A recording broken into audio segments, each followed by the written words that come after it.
जब रात की खामोशी चारों तरफ हिल जाती है और शहर की रोशनियां थक कर मधम हो जाती है, तो दिल के अंदर एक अजीब सी तन्हाई जाग उठती है। इसी तन्हाई में तुम्हारी याद एक चिराग की तरह रोशन हो जाती है। मैं देर तक इसी चिराग की रोशनी में बैठा रहता हूँ और सोचता हूँ कि अगर तुम आज भी मेरे पास होते तो शायद जिंदगी की ये राह इतनी सुनसान न होते, इतनी सुनसान न होते।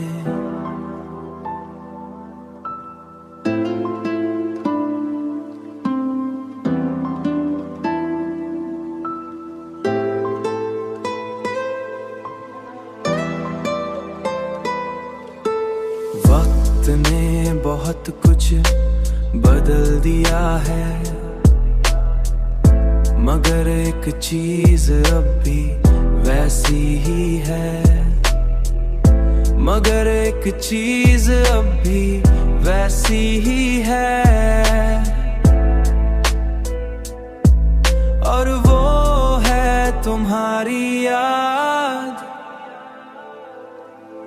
जो हर गुजरते दिन के साथ और भी गहरी होती जा रही है।